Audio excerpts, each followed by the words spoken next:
A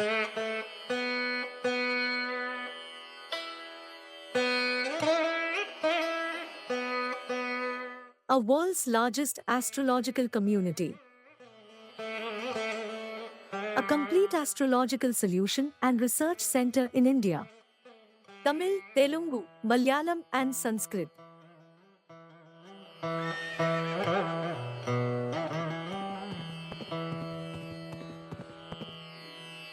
Sahadevar online astro TV. நம் வாழ்வில் ஓர் பூர்ண கடாட்சம். எங்கேயும் எப்போதும் சிறப்புடன் கண்டு மகிழுங்கள். அடுத்தபடியாக சிறப்பு பேச்சாளர் வேலூரின் பெருமையை பறைசாற்றிக் கொண்டிருக்கும், எனக்கு இன்னொரு குருவாக இருந்து வழிநடத்தி கொண்டிருக்கும் ஐயா வாலையா அவர்களை சிறப்புரை வழங்க வருக வருக என வரவேற்கிறேன். அன்பிற்கினிய அனைவருக்கும் வணக்கம். உங்கள் ஆஸ்ட்ரோ பாலா வேலூர். வேலூர் ஜோதிட ஆராய்ச்சியாளர்கள் சங்கத்தில் நிறுவனர் என்ற முறையில் நான் இப்போ நம்ம சிவசூரியன் நிறைய ரொம்ப நாள் அசோசியேஷன் இருக்குது. ரோஷன் அவர்களும் நம்ம எங்கள் வீட்டுக்கு பக்கத்தில் தான் இருக்கார். ரொம்ப நாளாக நாங்கள் ஃப்ரெண்ட்ஸ் தான். நாங்கள் ஜோதிட ரீதியாக வாக்கிங் போகும்போது அடிக்கடிக்க சந்திப்போம். சரி, இப்போ இன்றைக்கி ஒரு சின்ன கருத்து. எல்லோரும் நிறைய பேசிட்டாங்க. காலைல எடுத்த உடனே திதி தர்ப்பணம் அது இதெல்லாம் கிட்டத்தட்ட ஆஃப் டே ஓடி போச்சு ஃபுல்லாக அதுலேயே. ஆமாம், நான் என்ன நினச்சேன், என்ன திதி தர்ப்பணத்துலேயே நிறைய போகுது, ஜோதிடத்தை விட்டு அப்பாற்பட்டு இப்போ சாஸ்திர சங்கீத சம்பிரதாயத்துக்கு ஓடி போகுது அப்படின்னு பார்த்தேன். பட் இருந்தாலும் இந்த மறுபடியும் செகண்ட் ஆஃப்டர்நூன் செஷன் நல்லா கொண்டு வந்துட்டாங்க. ஸோ இப்பொழுது இந்த சீரிய நிகழ்ச்சியை நடத்தி கொண்டு இருக்கக்கூடிய சகாதேவர்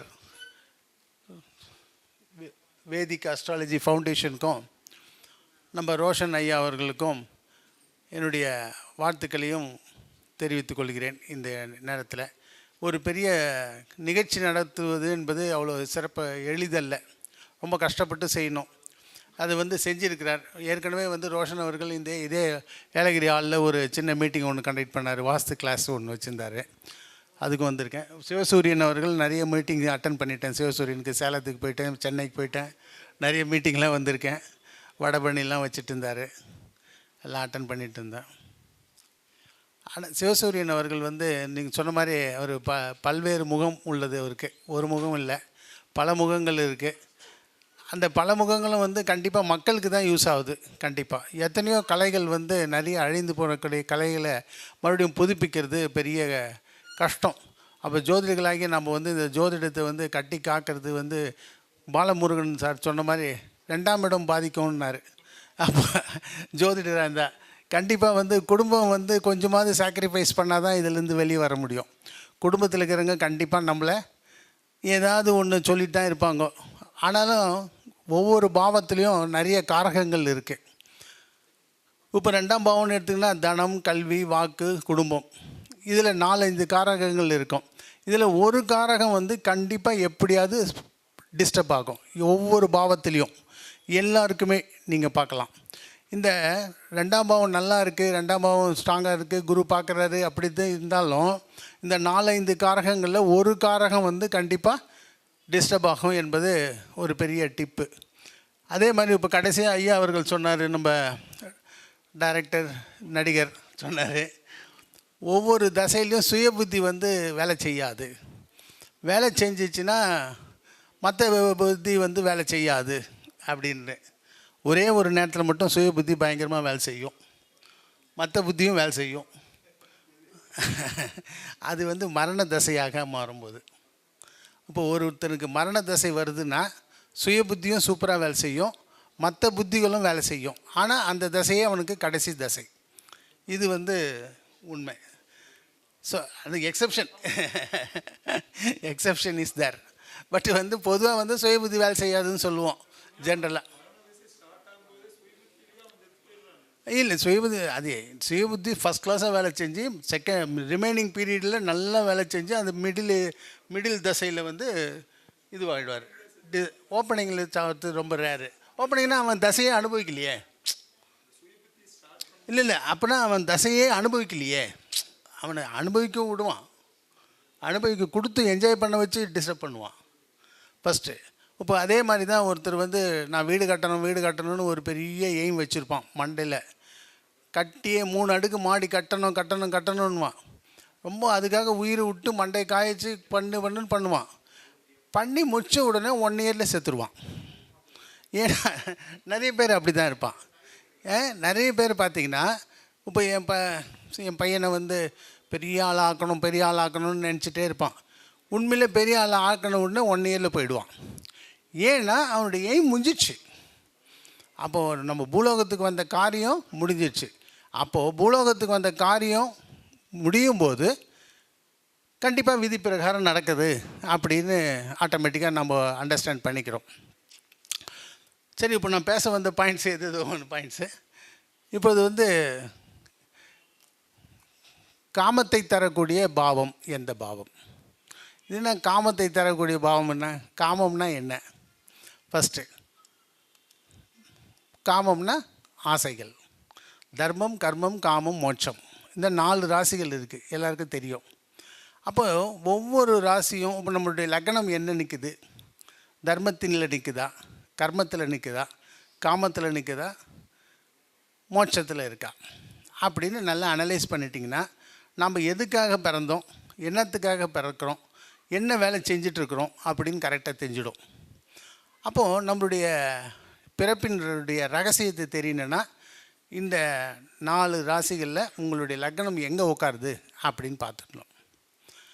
அதே மாதிரி தான் ஒவ்வொரு பாவத்துலேயும் இப்போ 2ஆம் பாவம் தர்மத்தின் அடிப்படையில் வேலை செய்தா, கர்மத்தின் அடிப்படையில் வேலை செய்தா, இல்லை ஆசையினுடைய அடிப்படையில் வேலை செய்தா, இல்லை சந்தோஷத்துக்காக வேலை செய்தா, இப்படி அந்த 2ஆம் பாவம் குடும்ப பாவம் சொல்கிறது. ஒவ்வொரு பாவமும் அந்தந்த கால்குலேஷனுக்கு தகுந்த மாதிரி தான் கண்டிப்பாக வேலை செய்யும் என்பது ஒரு பெரிய செக் பண்ணி பார்த்துக்கலாம் எல்லாருமே. நீங்கள் இப்போ ஃபார் எக்ஸாம்பிள் வந்து உங்களுடைய 4ஆம் பாவம் இருக்குதுன்னு வச்சுங்க. 4ஆம் பாவம் கர்மத்தின் அடிப்படையில் வேலை செய்யுது அப்படின்னா, இப்போ வீடு வந்து நீங்கள் எல்லோரும் கட்டணும், கண்டிப்பாக ஒரு வீடு வேணும், அதுக்காக கட்டுறேன் அப்படின்னு நினைப்போமே தவிர, பட் அதில் என்ஜாய் பண்ணணும்னு இல்லை. வீடு எல்லோரும் கட்டணும்னு கட்டுருவாங்களே தவிர அதில் ஃபுல்லாக அதனுடைய எந்தூசியாசத்தோடு கட்ட மாட்டாங்க. அப்போ எந்தூசியாசத்தோடு கட்டணுன்னா காமபாவம் வந்து 3ஆம் பாவம், 3வது 4ஆம் பாவம் வந்து காமராசியாக இருக்கணும். தர்மம், கர்மம், காமம், மோட்சம் எல்லாருக்கும் தெரியும்னு நினைக்கிறேன். எல்லாருக்கும் மிதுன ராசி, துலா ராசி, அடுத்து கும்பராசி, இதெல்லாம் வந்து காமராசிகள். காமம்னா ஆசைகள், அதிகமாக இருக்கக்கூடிய ஆசைகள். அப்போ உங்களுடைய லக்னம் அங்கே நின்னாலும் நம்மளுடைய சிந்தனைகள் எல்லாமே அதிகமாக இருக்கும். எதில் இருந்தாலும் ஒரு பூ வாங்கணும்னு நினச்சா கூட பெருசாக பிரம்மாண்டமாக இருக்கும். இதை வச்சு நம்ம கண்டுபிடிச்சிடலாம் நம்ம எதுக்காக பிறந்திருக்கோம் அப்படின்னு. அதே மாதிரி ஒரு பாவம் வந்து இப்போ உதாரணத்துக்கு வந்து ருண ரோக சத்துருஸ்தானம் இருக்குது, 6ஆம் பாவம் இருக்குது அப்படின்னா எல்லாருக்கும் 6ஆம் பாவம் தசை நடக்குது அப்படின்னு வச்சுங்க. அப்போ 6ஆம் பாவம் தசை நடந்தால் நீ கடங்காரன் ஆகிடுவப்பா, இல்லை நோய் வந்துடும்பா, இல்லை வந்து கோர்ட்டு கேஸு கச்சேரின்னு போவேன் அப்படின்னு ஒருத்தர் சொல்கிறாங்கன்னு வச்சுங்க. உண்மையிலே இவர் கோர்ட்டு கேஸ் கச்சேரி போவாரா, இல்லை கடன் ஆவாரா, இல்லை நோய்க்கு படுவாரா? இப்போது 3மே ஒருத்தனை வந்து அட்டாக் பண்ணாது. கண்டிப்பாக 3மே அட்டாக் பண்ணாது. 1 தான் அட்டாக் பண்ணும். ஒரு சிலருக்கு 2 அட்டாக் பண்ணும். 3 நிச்சயமாக அட்டாக் பண்ணாது யாருக்கும். ருண ரோக சத்துருன்னு வரும்போது 3 காரகங்கள் இருக்குது ஒரு பாவத்தில். அந்த பாவத்தில் ஏதாவது 1 தான் அட்டாக் பண்ணுமே தவிர 3மே அட்டாக் பண்ணாது. அப்போ இதை எப்படி கண்டுபிடிக்கிறது? இவருக்கு 6ஆம் தசை வருது, 6ஆம் தசை வந்து இவரை கடங்காரனாக ஆக்குமா, இல்லை நோயாளியாக ஆக்குமா, இல்லை சண்டைக்காரனாக ஆக்குமா அப்படின்னா எதை வச்சுன்னா ஈஸியாக ஒரு ஃபார்முலா இருக்குது. இப்போ வந்து கடங்காரனாக ஆக்கணும் அப்படின்னு இருந்துச்சுன்னா அவனுடைய 2ஆம் பாவம் கெட்டு இருக்கணும். ஏன்னா தனஸ்தானம் 2ஆம் பாவம். 2ஆம் பாவம் கெட்டு இருந்துச்சுன்னா அவன் கடங்காரன் ஆவதற்கு வாய்ப்பு உண்டு. 3ஆம் பாவம் கெட்டு இருந்துச்சுன்னா அவன் சண்டைக்காரனாக மாறுவதற்கு வாய்ப்பு உண்டு. ஏன்னா 3ஆம் பாவம் வீர தீர தைரியம் இருந்துச்சுன்னா, வெற்றி வந்துச்சுன்னா அவனுக்கு பகை இல்லாமல் போயிடும். 4ஆம் பாவம் கெட்டு போயிருந்துச்சுன்னா நோய் வர்றதுக்கு வாய்ப்பு உண்டு. அவ்வளோதான். அப்போது ஒருத்தனுக்கு நோய் வரணும்னா 6ஆம் பாவம் லிங்க்கு வந்து அப்படியே டைரெக்டாக வராது. 4ஆம் பாவமும் கண்டிப்பாக அதில் வந்து ஈடுபட்டால் தான் அவனுக்கு நோய் வரும். சுகஸ்தானம். அப்போ சுகஸ்தானம் பாதித்தாதான் நோய் வரும்.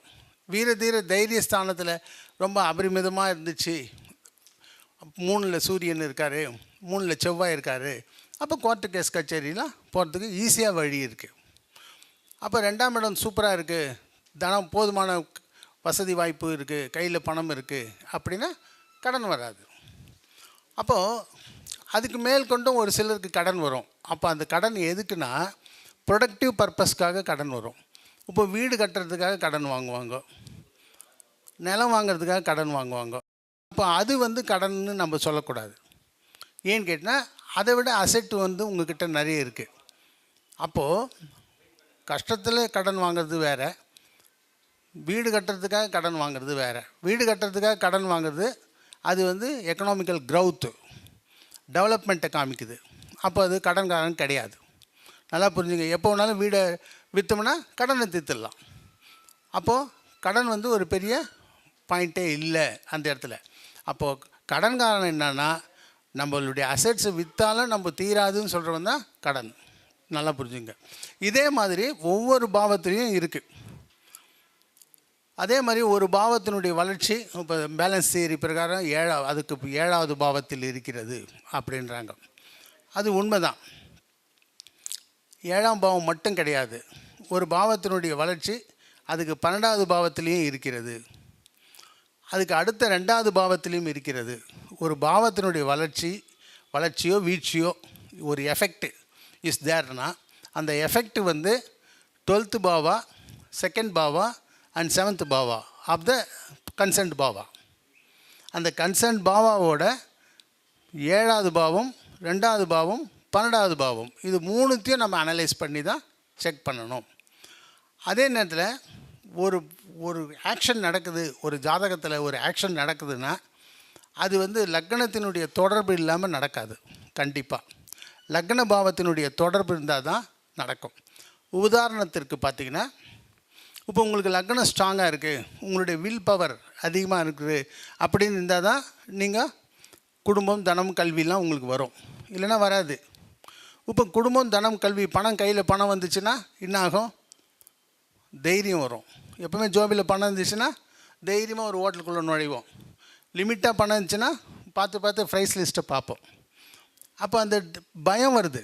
அந்த பயம் பணத்தால் மறைக்கப்படுகிறது. அப்போ உங்களுக்கு 2ஆம் பாவம் நல்லா இருந்துச்சுன்னா 3ஆம் பாவம் ஆட்டோமேட்டிக்காக டெவலப் ஆகிடும் நிச்சயமாக. அப்போ 3ஆம் பாவம் டெவலப் ஆகிடுச்சு, உங்களுக்கு உங்களுடைய கரேஜ் நல்லா கொண்டுச்சுன்னா நீங்கள் பெரிய ஆள், பணமும் இருக்குது, வீரமும் இருக்குது அப்படின்னா சுற்றத்தார் உங்களை சேருவார்கள். 4ஆம் பாவம் ஆட்டோமேட்டிக்காக உங்களோட ஒர்க் அவுட் ஆகிடும். சுற்றம் வந்துச்சு, பணமும் வந்துச்சு, நம்ம வீரமும் வந்துச்சு, நம்மளோட நட்பு வட்டங்களுக்கு நம்ம ரிலேஷன்ஸ் அதிகமாக இருக்குது அப்படின்னா எண்ணங்கள் நல்லாயிடும். எப்போ ஒருத்தன் ரிலேஷன்ஸை போஷிக்கிறானோ, அரவணைக்கிறானோ, கண்டிப்பாக அவனுக்கு நல்ல எண்ணங்கள் இருக்கும். அப்போ 5ஆம் பாவம் நல்ல எண்ணம் வந்துடும். 5ஆம் பாவம் நல்ல எண்ணம் வந்துச்சுனாவே ஆரோக்கியம் கரெக்டாக இருக்கும். ஆரோக்கியம் நல்லா இருந்துச்சுனாவே மனைவி சந்தோஷப்படுவாள். ஒரு ஆரோக்கியம் இல்லாத மனிதன் இருந்தானா மனைவி சந்தோஷப்பட மாட்டாள். நல்லா பார்த்துங்க. 6 நல்லா இருந்தால் 7 ஆட்டோமேட்டிக்காக சாட்டிஸ்ஃபைடு. சரி, 7 கட்சிச்சு ஒரு மனிதனுக்கு. அப்போ 1லேருந்து 7 வரைக்கும் அவன் நினச்சதெல்லாம் கட்சிச்சுன்னா அவனுக்கு என்ன அர்த்தம்? சந்தோஷம். 8ஆம் பாவம். அப்போது மனம் நிறைந்திருக்கும். அது இல்லாமல் ஆயில் பாவம் ஆயிடுது. அது நீண்ட ஆயில் வந்துடும். அடுத்தபடியாக நீண்ட ஆயில் வந்துச்சுன்னா என்ன பண்ணும்?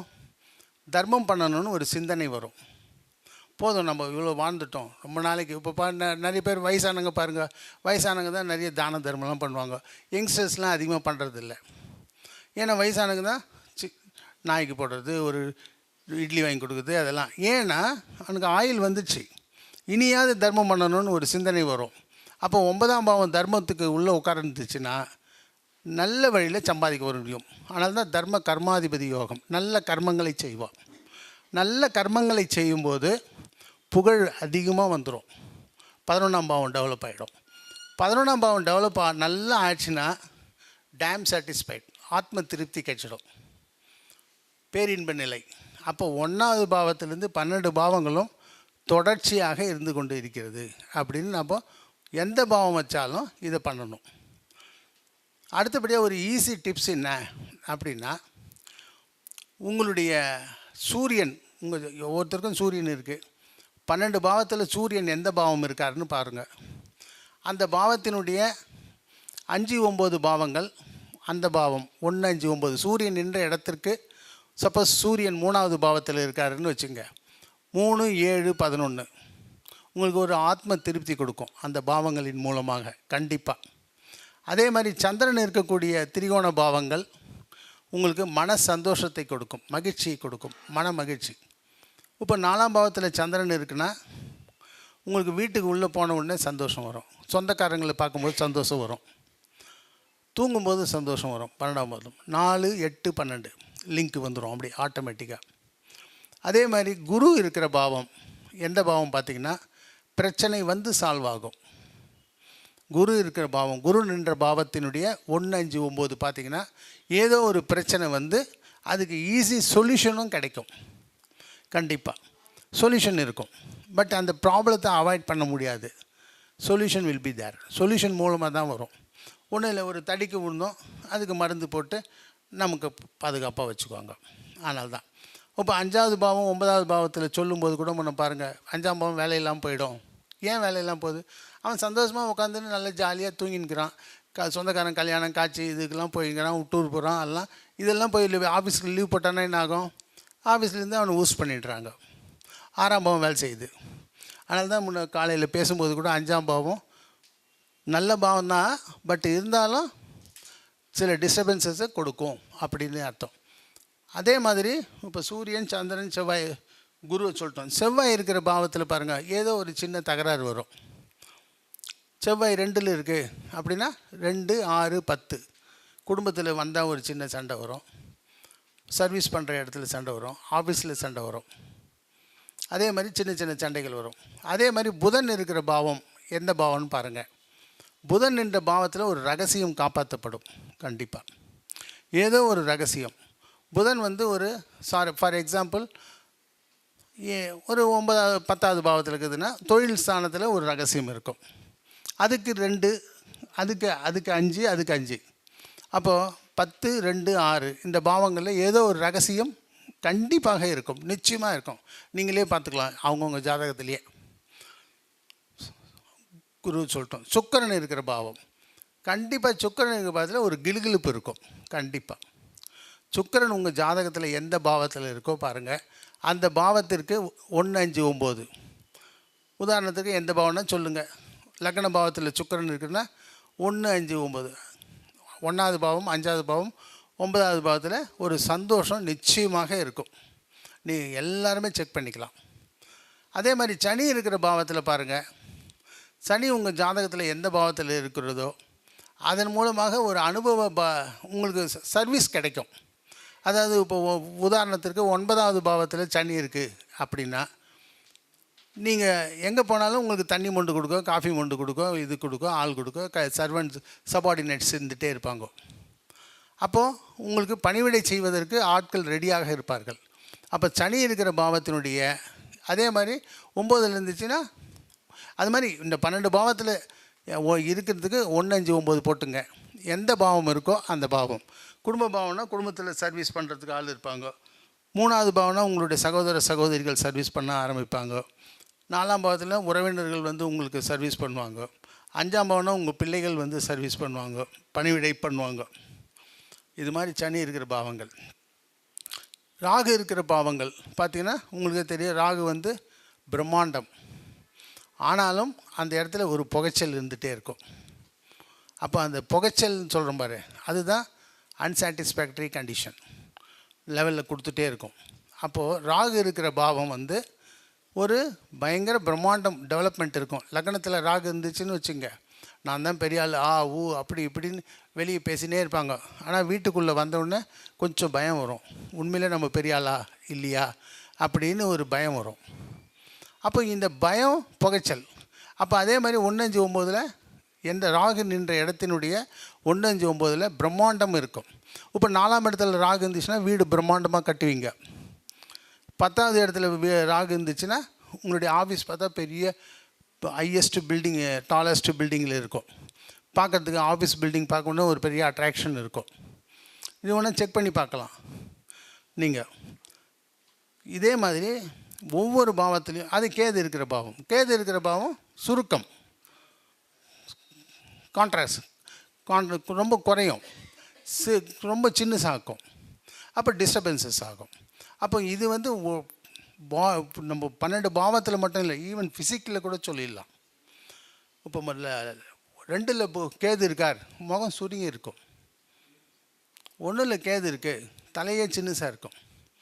1ல் ராகு இருக்குது, தலை பெருசாக இருக்கும். 3ல் ராகு இருக்குது, தலை கழுத்து நீட்டாக இருக்கும். 3ல் கேது இருக்குது, கழுத்து அமுக்கின்னு இருக்கும். 4ல் கேது இருக்குது, செஸ்ட்டு ஒட்டின்னு இருக்கும், குடுங்களாக இருக்கும், கையை இப்படி தான் வச்சுட்ருப்பான். இதே 4ல் ராகு இருந்துச்சுன்னு வச்சுக்கோங்க, இப்படி வச்சுக்குவான், மார்பு ஆட்டோமேட்டிக்காக விரியும். இதை வச்சு ஃபிசிக்கை வந்து நீங்கள் அனலைஸ் பண்ணிடலாம். ஸோ இப்போது அதேனால தான் இப்போது கேது வந்து 1, 2ல் இருக்கக்கூடாது அப்படின்வான். இப்போ இந்த காலத்து பிள்ளைகளுக்கு வந்து கல்யாணம் ஆகலை எங்கே பாரு பொண்ணு கிடைக்கிறது கஷ்டம். ஏன்னா 2ஆம் இடத்துல கேது உட்காந்துருக்கு. கேது இல்லாக்கிட்ட கூட என்ன பண்ணுறாங்க, தாடி வச்சுக்கிறாங்க. நம்ம டைரக்டர் மாதிரி ஆகிட்ட பிறகு தாடி வச்சா பிரச்சனை கிடையாது. கல்யாணத்துக்கு முன்னாடி தாடி வச்சோம்னா பார்க்குற பொண்ணு அந்த கேது வந்து 2ஆம் இடம் குடும்பஸ்தானம் கேது. அப்போ குடும்பஸ்தானத்தில் கேது உட்காரும்போது என்ன ஆகும், முகம் கேது, அப்போ முடி கேது. இந்த முடியும் முகமும் அது குடும்பஸ்தானத்தில் கேது இருந்தால் சீக்கிரம் குடும்பம் அமையாது, வேறு ஒன்றும் இல்லை. அப்போது மாப்பிள்ளை ஃபோட்டோ கொடுக்கும்போது பொண்ணு வீட்டுக்கு அட்லீஸ்ட் ஷேவ் பண்ண ஃபோட்டோவை கொடுத்தீங்கன்னா சீக்கிரம் கல்யாணம் ஆகிடும். நிறைய பேர் வந்து பொண்ணு கிடைக்கலன்னு வாங்க. உத்தியோகம் புருஷ லட்சணம் அது வேறு விஷயம், பட் அட்லீஸ்ட் இல்லை அங்க லட்சணமாவது இருக்கணும்ல. அப்போது பிளாசப்பர், இப்போது தாடி வச்சுட்டாவே பிளாசப்பி வந்துடும் ஆட்டோமேட்டிக்காக. சித்தாந்தம் பேசுவோம், என்னடா லைஃபு, இச்சு கொட்டுவோம். இச்சு கொட்டுறதுக்காக இச்சு கொட்டுறவன் என்னான்னு சொல்லும்போது என்னவோ காஃபி சாப்பிடுப்பான், என்னவோ காஃபி குடிச்சிடுறேன்னு குடிப்பான். அவன் சந்தோஷமாக என்ஜாய் பண்ணி குடிக்கணும். அப்போ 2ல் ராகு இருந்துச்சுன்னா எப்படி குடிப்பான் காஃபியை, இன்னும் கொஞ்சம் ஒரு 1/2 ஸ்பூன் சுகர் கூட ஆட் பண்ணுன்னா நல்லா இருக்கும்பா அப்படின்னு சொல்லி குடிப்பான். அப்போது அதை என்ஜாய் பண்ணுறான் காஃபியை. 2ல் கேது இருக்கிறவன் காஃபியை என்ஜாய் பண்ண மாட்டான், கண்ணு முடிந்து சாராயம் குடிக்கிற மாதிரி குடிக்கிறான். அப்போ என்ன அர்த்தம், வாழ்க்கையை வந்து என்ஜாய் பண்ண கற்றுக்கணும், நல்லா என்ஜாய் பண்ணணும். Enjoy as much as possible without giving disturbance to others. மற்றவங்களுக்கு தொல்லை கொடுக்காத என்ஜாய்மெண்ட்டு எதுவாக இருந்தாலும் பண்ணலாம். உங்கள் அனைவருக்கும் நன்றி. என்னுடைய வீடியோஸ் நிறைய பார்க்க தந்தால் astro Bala Vellore YouTube channel இருக்குது, அதில் போய் பாருங்கள். வாழ்த்துக்கள், நன்றி, thank you. Sahadevar online astro TV. நம் வாழ்வில் ஓர் பூர்ண கடாட்சம். எங்கேயும் எப்போதும் சிறப்புடன் கண்டு மகிழுங்கள்.